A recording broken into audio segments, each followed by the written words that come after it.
Oi! Então, dessa vez eu vim aqui ler um artigo nomeado Anarquistas pelo Planeta e o Avanço do Anarcoterrorismo. Esse artigo ele foi escrito pela ANA, a Agência de Notícias Anarquistas. Ele foi publicado no dia 3 de outubro de 2019. Então, como eu sempre digo nesse canal, sem mais delongas, começar a leitura aqui desse artigo. A Indonésia é composta por milhares de ilhas e está localizada no Sudeste Asiático, com fronteiras terrestres com a Malásia, Papua Nova Guiné e Timor-Leste. Conta com 250 milhões de habitantes, a maioria adepta do islamismo. Foi colônia holandesa do século XIX até a Segunda Guerra Mundial, quando em 1942 foi invadida pelo Japão, com auxílio da Alemanha nazista, que acabaram de invadir e dominar a Holanda, com a liderança de Sukarno, aliado dos japoneses. Buscou a independência em 1945, reconhecida 4 anos depois. Sukarno tornou-se presidente da Indonésia, aproximou-se do bloco soviético e chinês. Declarou-se presidente vitalício em 1963 e acabou sendo deposto. O país ocupou as manchetes de jornais no final da década de 60, que noticiavam o sucesso dos Estados Unidos da América junto ao general indonésio Suharto para avançar o avanço do comunismo. Na época, aproximadamente 500.000 de pessoas foram executadas sob a acusação de se oporem ao governo militar. Esses corpos somariam-se a tantos outros que sumiram nos anos seguintes, e aos milhares de mortos na guerra com Timor-Leste, na década de 80. Confronto também marcado pela alegação de barrar o avanço do bloco soviético. Nos últimos anos, as notícias de práticas anarquistas na Indonésia passaram a ganhar repercussão. Como se sabe, as práticas anarquistas, quase do outro lado do planeta, não costumam ser muito noticiadas. Muitas vezes são vistas até mesmo como exóticas, por aqueles que pretendem demarcar um berço europeu para os anarquismos. Uma das procedências dos anarquismos na Indonésia remonta à passagem do anarquista Zhang Ji, no começo do século XX, que percorreu Ásia e foi um dos fundadores da Associação de Solidariedade de Tóquio, em 1907. Esta associação pretendia combater as produções intelectuais nacionalistas financiadas pelo Império Japonês e utilizadas como justificativas para a colonização de territórios vizinhos.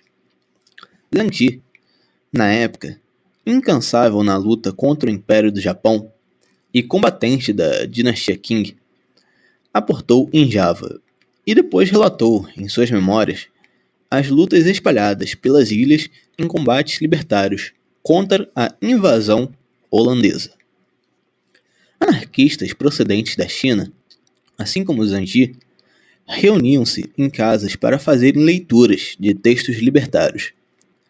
Pelo arquipélago, espalharam-se associações que tinham em comum entre seus alvos combater a pretensão da Indonésia a se tornar império ou de dominar mercados da China, Holanda e Japão.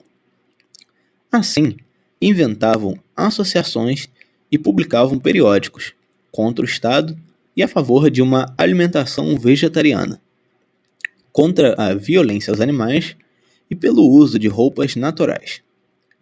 Eclodiam mais associações em Java, Timor e Singapura. Nos mares do sul também se divulgavam os escritos de um periódico procedente da China, o Minsheng, Vozes do Povo, fundado pelo libertário Liu Shifu. Liu Shifu ficaria conhecido pelas suas aventuras pela Ásia, por sua atração pelo anarcoterrorismo e por seu contato com anarquistas no Japão, quando ali esteve, acompanhou os massacres perpetrados pelo Império do Japão contra coreanos e libertários na década de 1910. Zhang Ji, anos mais tarde, envelhecido, aderiu à Revolução Chinesa e tornou-se integrante do partido. Tornou a publicar suas memórias contando episodicamente sobre os anarquistas naquela região do planeta. Liu Shifu, morto na década de 1910 por conta de complicações de saúde, permaneceu vivo por meio de seus escritos pela Malásia, Hong Kong e Indonésia, percorrendo as associações camponesas pelo sul e sudoeste da Ásia, e atiçando práticas libertárias, principalmente na Indonésia e na Malásia, e rapidamente se tornando alvos da polícia. Mesmo assim, sem se limitar a fronteiras, os libertários fugiram e inventaram outras sociabilidades apartadas da obediência ao imperador, ao sultão ou à dinastia. Na década de 20, com a ascensão do fascismo japonês, o massacre que se seguiu por toda a Ásia e que culminou na invasão japonesa ao país em 1942, acreditou-se que os anarquismos na Indonésia tinham sido sufocados. Século XXI. No 1º de maio de 1919, no 1º de maio de 2019, em Jacarta, os anarquistas romperam um bloqueio policial em uma estrada e um grupo de anarcossindicalistas pôde dar continuidade à sua manifestação e se reunir no ponto de encontro com outras milhares de pessoas. Em agosto de 2019, na mesma cidade, em uma manifestação trabalhista em frente ao parlamento de Jacarta, um anarquista foi preso por usar uma camiseta com escritos pelo fim da existência da polícia. Outros 7 anarquistas foram presos em seguida, sob acusação de serem integrantes da Associação Anarco, que agitou o 1º de maio de Bandung neste ano. Até agora não há mais notícias sobre eles.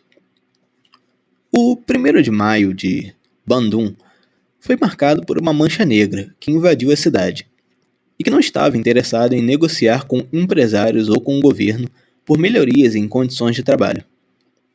Bradavam contra o capitalismo, contra o sultão e contra o Estado. A polícia cercou a mancha negra anarquista por 2 lados, dividindo em 2 grupos para espancar e prender os jovens. O resultado foi a prisão de vários anarquistas. Muitos deles foram torturados, despidos, tiveram as cabeças raspadas e seus corpos e rostos pintados com spray.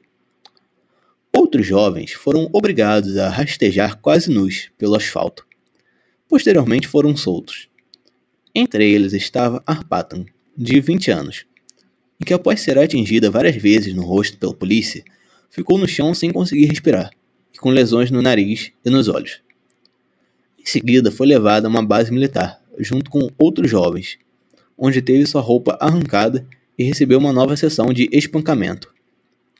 Somaram-se à jovem Arpatan outras 618 pessoas e um jovem atropelado. 3 deles ainda permanecem presos, sob a acusação de destruírem propriedades. Em uma conta na rede social, Instagram, foram reunidas fotos e vídeos daquele dia, sob o codinome de Gardoefak. Anarquistas lançaram um breve texto, pedindo a quem tivesse outros registros que os enviassem para serem divulgados. Em meio ao material reunido, lançaram um vídeo com a leitura de um pequeno texto. Em uma passagem afirmam: "Nós somos uma maldição para vocês. Mesmo sendo espancados, chutados, desnudados, continuaremos a lutar junto com milhões de antepassados. Somos o vento que se espalha em vários espaços para combater a dominação. Continuaremos a lutar, combatendo. Nos tornaremos a fúria contra os ardilosos governantes." No 1º de maio, em outra cidade, Makassar, 8 anarquistas desapareceram. Durante as manifestações, algumas pessoas foram sequestradas pela polícia e enviadas à delegacia de Panakukan. A cidade ficou completamente parada, com a busca pela polícia aos anarquistas.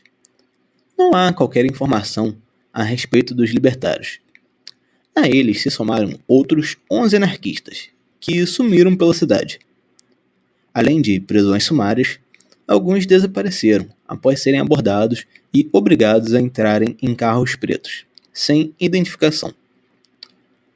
Porém, a presença dos anarquistas neste ano, nas manifestações de 1º de maio, não foi novidade. Então, é isso. Esse foi o artigo nomeado Anarquistas pelo Planeta e o Avanço do Anarcoterrorismo. Como eu falei, ele foi postado aqui na Agência de Notícias Anarquistas. O link estará na descrição, como deixo o link de todos os artigos que eu faço a leitura aqui nesse canal. Espero que todos tenham gostado da leitura desse artigo. E, como eu sempre digo, até mais.